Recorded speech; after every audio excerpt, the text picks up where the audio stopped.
टूनी अनार का जूस बेचती थी रेडी पर, जो कि बहुत ही मशहूर था पंछियों में। बहुत मज़ेदार, क्योंकि वो अपना ख़ास मसाला भी डालती थी उसमें।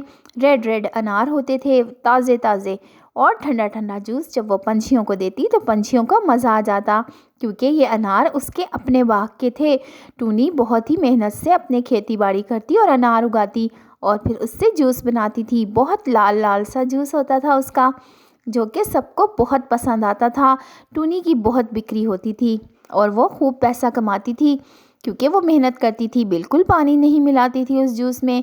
कबूतर ने जूस पिया और कहा, टूनी, तुम्हारे जैसा जूस तो मैंने आज तक कहीं नहीं पिया। और फिर गोरी भी आई कबूतर के बाद जूस पीने के लिए और कहा, गोरी, मुझे एक गिलास जूस दे दो। टूनी ने कहा, अरे तुमने पहले वाले तो पैसे दिए नहीं, अब तुम फिर आ गई हो जूस लेने के लिए। गोरी ने कहा, अरे तो क्या हुआ, तुम तो बहुत नखरे वाली हो गई हो। और फिर गुस्से में वहाँ से उड़ गई। और टूनी सोचने लगी, ये तो हर किसी से ऐसे ही उधार करती है। फिर गोरी ने गुस्से में कालू से कहा, कालू जी, ये देखो, टूनी तो मुझे जूस ही नहीं देती है। कालू कहता है, रोज़ रोज़ कैसे देगी जब तुम फ्री में जूस पीने जाओगी। गोरी कहती है, तुम जो कमाते नहीं तो मैं पैसे कहाँ से लाऊं। अब जल्दी से ऐसा करो, हम भी क्यों ना जूस ही बेचने लग जाएं। और फिर कालू ने कहा, तुम्हारा आइडिया तो बहुत अच्छा है। गोरी ने कहा, जाओ जल्दी जाकर अनार लेकर आओ और हम भी टूनी की तरह जूस बेचेंगे, पिएंगे भी और बेचेंगे भी। इस तरह हमारे पैसे भी बनेंगे और हम मज़े मज़े का जूस भी पी सकेंगे। फिर कालू जाता है और बहुत सारे पेड़ों से अनार तोड़ता है। वो ये नहीं देखता कि अनार ख़राब हैं या खट्टे हैं, बस वो तोड़ता है और खुशी खुशी अपने बोरे में भरता है और बोरा लेकर घर वापस आ जाता है। और फिर अगले दिन गोरी भी और कालू भी टूनी की तरह एक रेडी पर ग्राइंडर और जूसर रखकर जूस बेचते हैं। लेकिन वो जूस इतना लाल नहीं होता, क्योंकि अनार अच्छे नहीं होते। तोता आता है और कहता है, अच्छा गोरी, तुमने भी जूस लगा लिया, लाओ एक गिलास पिलाओ ज़रा। और फिर वो उसको जूस देती है। तोता कहता है, तुम्हारा जूस इतना लाल क्यों नहीं है जितना टूनी का। गोरी कहती है, पियो पियो वरना जाओ यहाँ से। और तोता जूस पीता है, लेकिन उसको मज़ा नहीं आता, क्योंकि जूस इतना खट्टा होता है और मीठा भी नहीं होता और लाल भी नहीं। वो कहता है, आह, ये कैसा जूस था, इतना गंदा, टूनी जैसा जूस तो कोई नहीं बना सकता। फिर वो वहाँ से उड़ जाता है और गोरी उसको मुँह ही मुँह में बुरा भला कहती है। फिर कालू को कहती है, कालू, तुम जाकर पता तो करो ये टूनी आखिर जूस कैसे बनाती है। कोई ख़ास रेसिपी है जिससे वो बनाती है, हम भी वो कर लें और हमारा जूस भी लाल लाल सा बने। देखो तो कैसा फीका सा है। पंछी सही कहते हैं, जब देखने में ही अच्छा नहीं लगता तो पीने में कैसे होगा।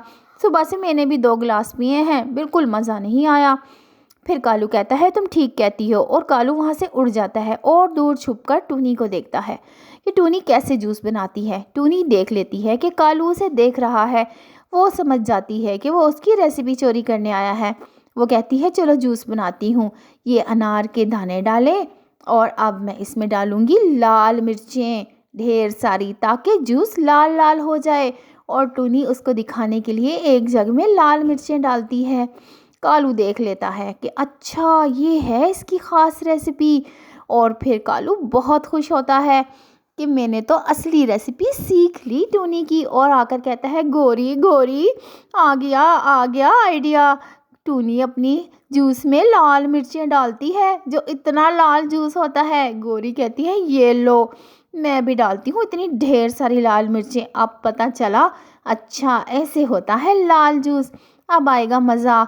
और फिर मानी चील बहुत दूर से उड़ती हुई आ रही होती है, बहुत थकी हुई, क्योंकि शाम हो जाती है उसे काम करते करते। फिर वो आकर गोरी को कहती है, लाओ भाई एक गिलास जूस पिलाओ। और गोरी कहती है, हाँ हाँ चील जी, ये लो, बड़ा मज़े का है, ख़ास रेसिपी का। और फिर उसको एक गिलास देती है। चील जैसे ही एक घूंट लेती है, उसको तो खांसी आ जाती है। और वो कहती है, ये कैसा जूस है, मेरे साथ मजाक करती हो, इसमें इतनी मिर्चें। और फिर वो उन दोनों की ढेर सारी पिटाई करती है, बहुत ज़्यादा पिटाई करती है दोनों की। और दोनों चीखते हैं, अरे चील जी, हमें छोड़ो, हमारा कसूर नहीं है, ये तो टूनी की रेसिपी थी। लेकिन चील कहाँ सुनने वाली थी।